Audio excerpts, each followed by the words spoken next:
So our next speaker is Miguel Escobar Varela. He's an assistant professor at the University Scholars Program at the National University of Singapore, where he teaches in the domain of humanities and social sciences. His talk today is going to be about current projects and looking at a path for the growth of the field of digital humanities.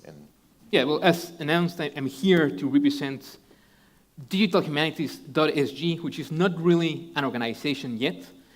It's something that we're hoping to make more of a formal organization at some point in the future.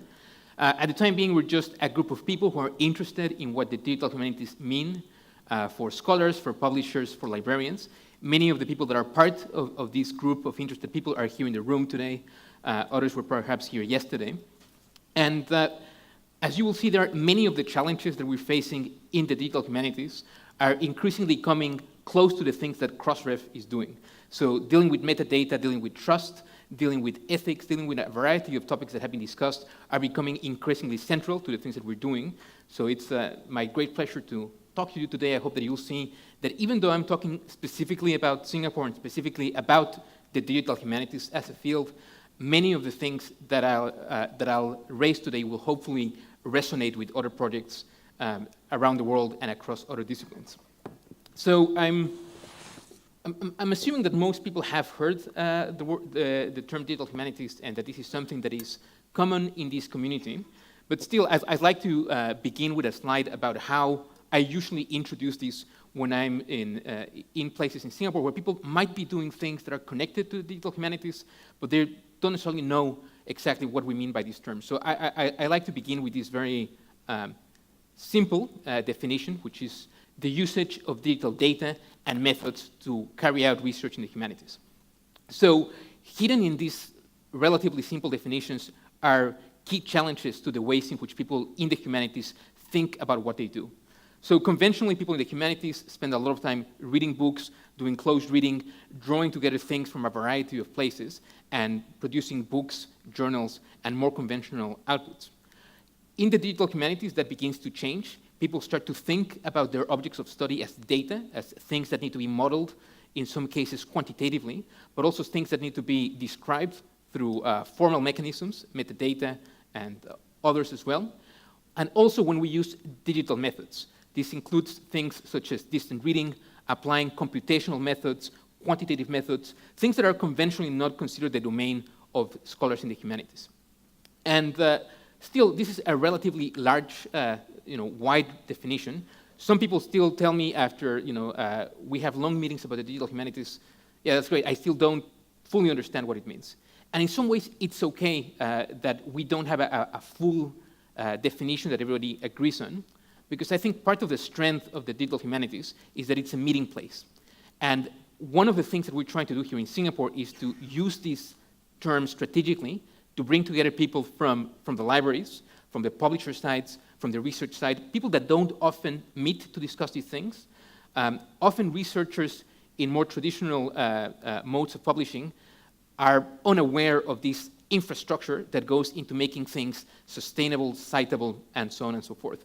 But when we're doing digital projects, like the ones that I'll show you today, suddenly all of these concerns become a lot more visible, a lot more important. So that's kind of our starting definition. And there are a variety of projects that we can describe as belonging to the digital humanities, even though they can be quite wide-ranging in scope, in kind, in attitude as well. So for example, we see now a lot of scholars doing things such as archives, repositories, digital editions, that in some ways are similar to their print equivalents, and in other ways are quite different.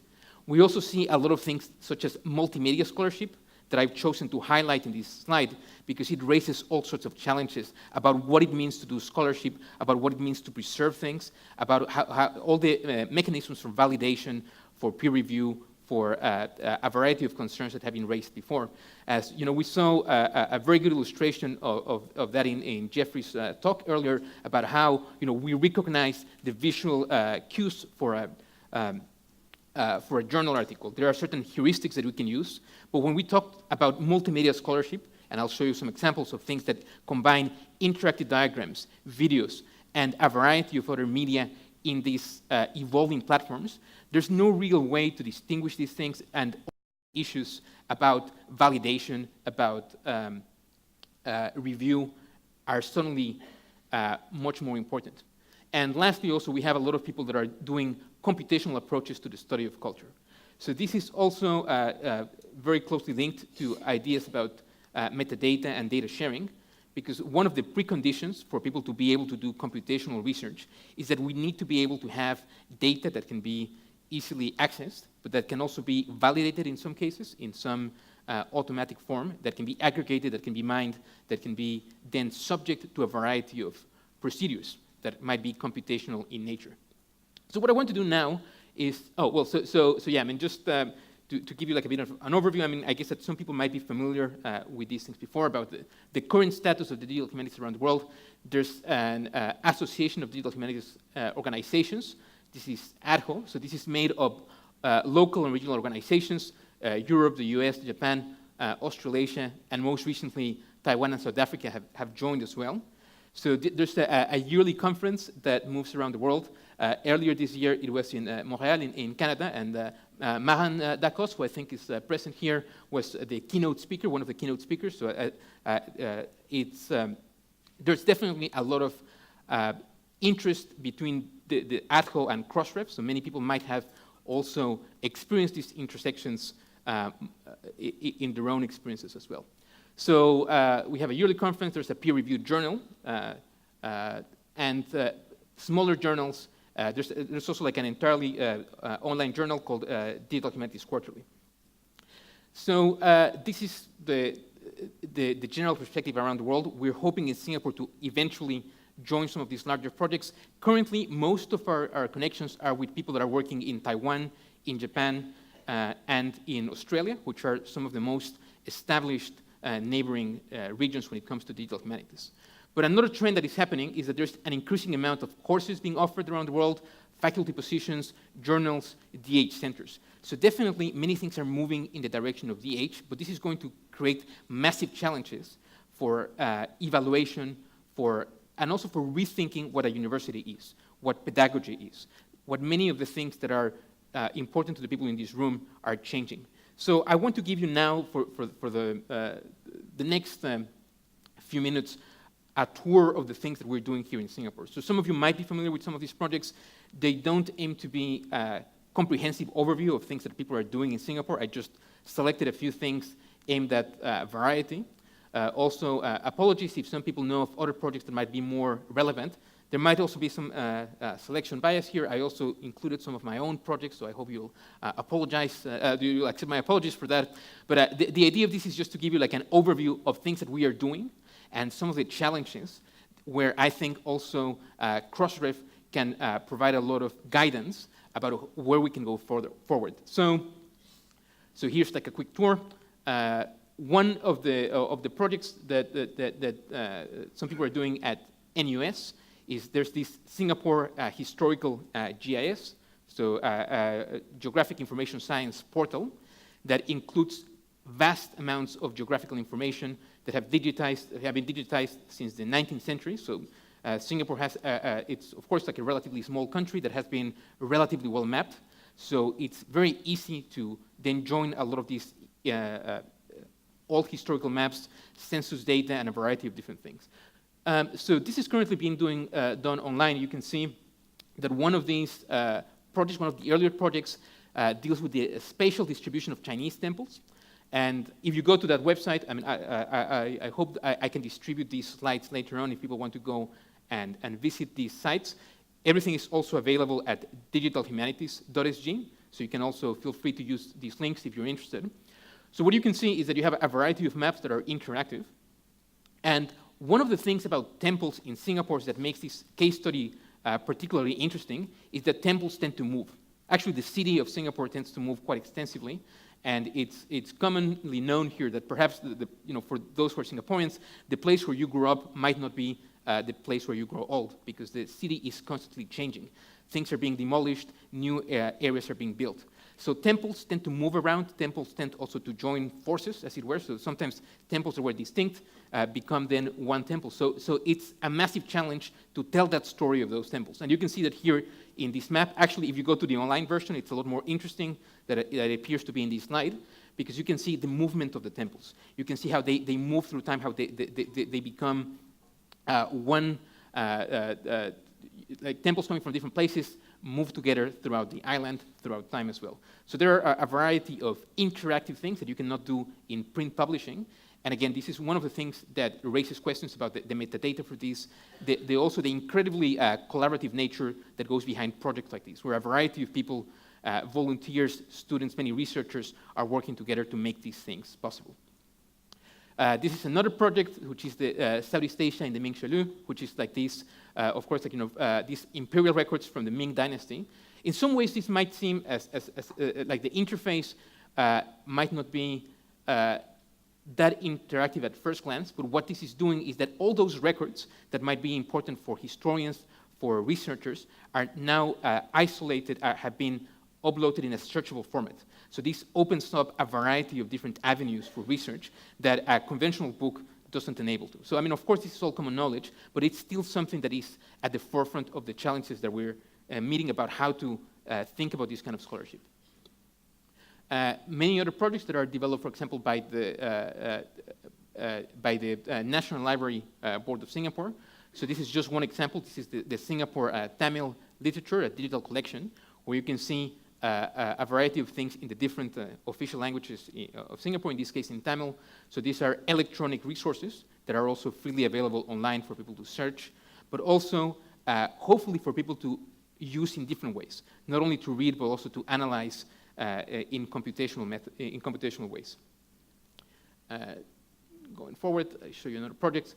So this is from a portal called the Singapore Infopedia that is perhaps some people in this room might be able to tell you a bit more about this project that I can, but what you can see here is that a variety of things have been digitized, in this case, the Singapore Chronicle, and it's not only the data that appears there that is available for people to read, but also a lot of linked data. So you would see here in the Explore Further panel on the right that a lot of names, places, and organizations are automatically flagged up, and this enables connections across these different categories, these semantic categories of these resources.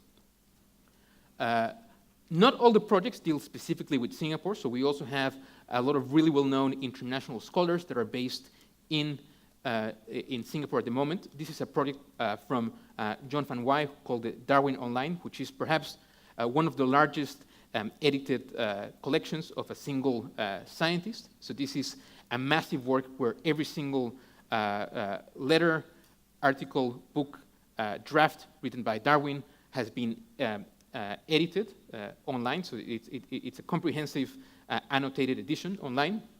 And again, so John Van Wy, who's currently working in Singapore based at NUS.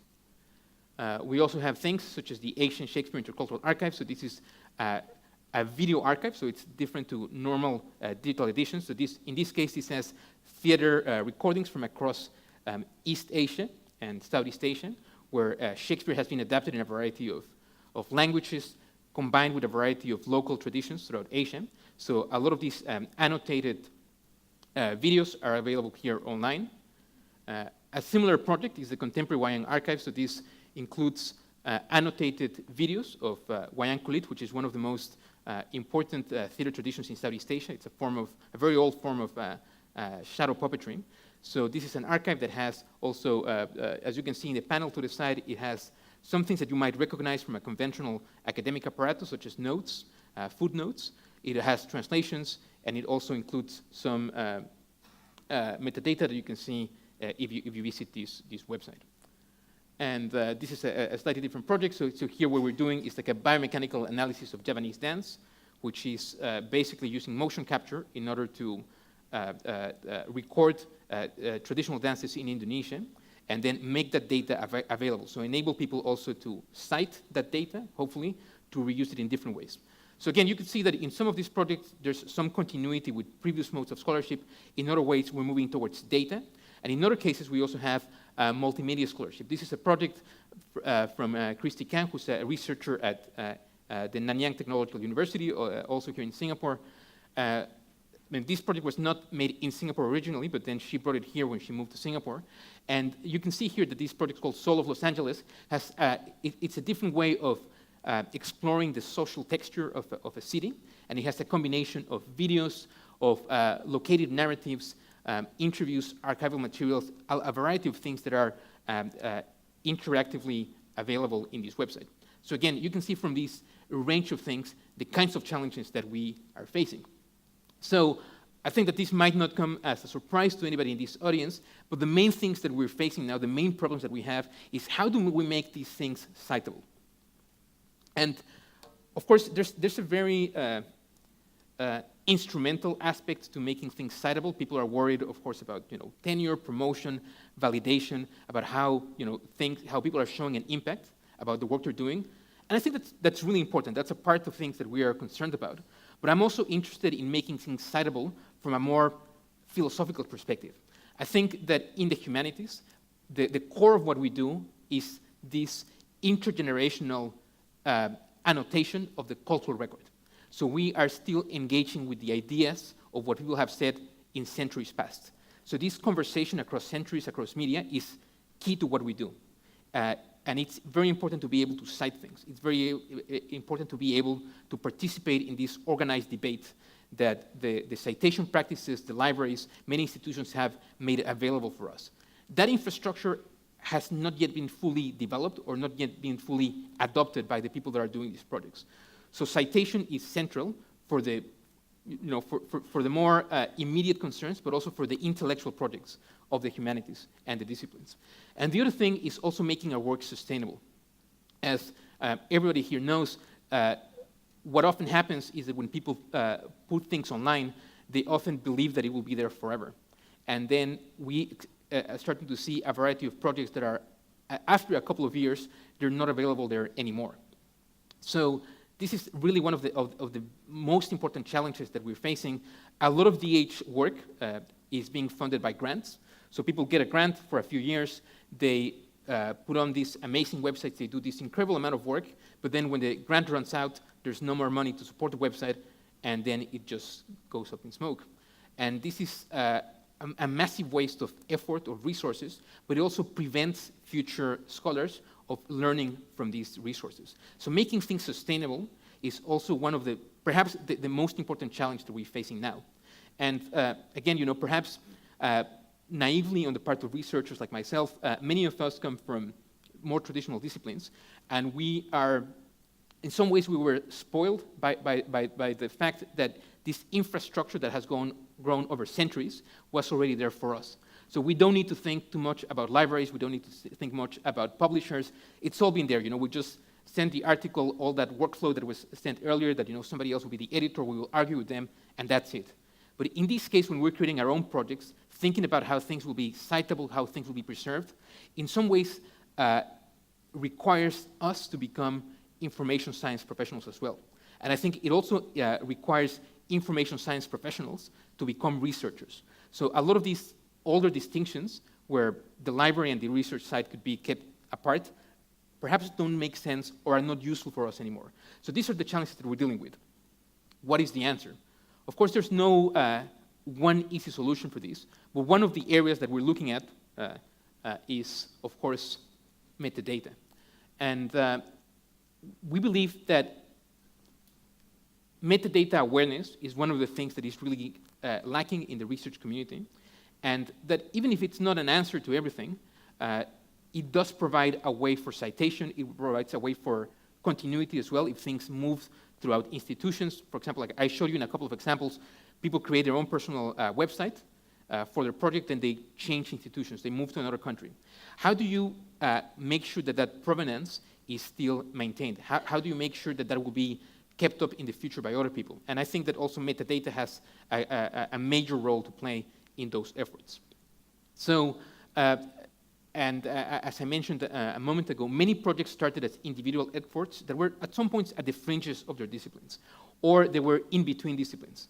So people were not as concerned with metadata, citation, and other things. They were interested in doing something that was fascinating, that was innovative, that was different, that would tell a convincing story. But then those objects now are in dire need of curation. And this is where metadata is really important, and I believe that we need to embrace it as part of our workflow. So what we need now, I believe, is more metadata training and awareness. I mean, again, of course, in this room, I have no need to explain what metadata is, but if I go to a variety of other places, people are not as aware of what metadata is, what it can do for them, and that's a major challenge. We need to build also better collaborations with publishers, with libraries, with information science professionals. That's part of what we're doing through this proto-organization that we're building.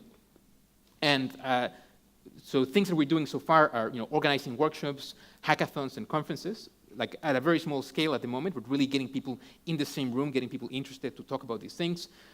We're getting people to know each other.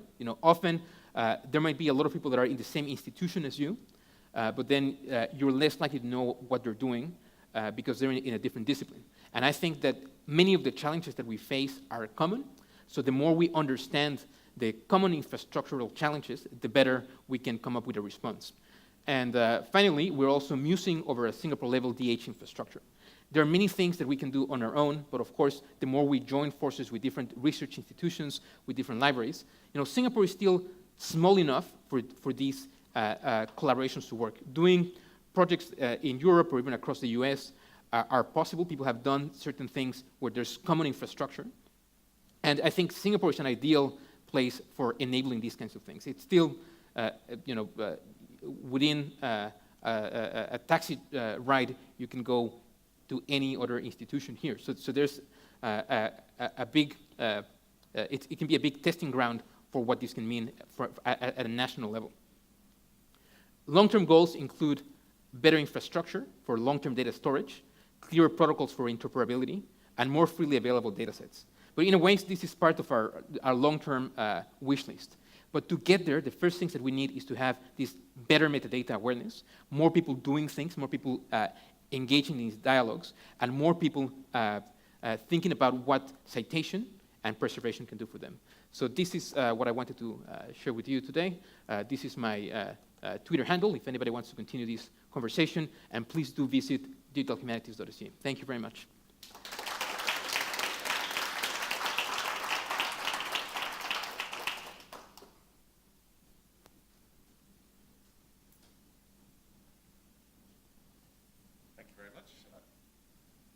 Any questions? I think we have time for a couple minutes for any questions. I think there's a... Sorry. What sort of metadata are you thinking of? So that's of course the hardest question to answer, in part because all of these projects are incredibly diverse. So it would be very hard to find a metadata solution that fits every one of these projects. But what we believe is still that having some sort of core metadata, so for example, if you go to our website, we're still encouraging people to adopt doubling core metadata to describe their online projects, and to also, to the extent possible, seek DOIs for their own projects. But it would be, I think, very hard to come up with this ideal metadata standard that describes everything. I think that the institutional challenges, even for harmonizing collections across two different libraries, are sometimes too difficult to surpass. So what we're trying to encourage people is to learn more about metadata. For example, also for many digital humanities projects, the TEI, the Text Encoding Initiative, is a common solution that might help some of these projects, but not all of them. Some of them are video-based, for example. So even if we don't have one standard that fits everyone, some metadata is better than no metadata. And we believe that, again, with all the problems that the Dublin core might have, that's still one way forward. And that the more people are aware of the possibilities, the better. So again, in a website, there's a whole tab on metadata, on standards, on discussions, on possible sources of training. Thanks.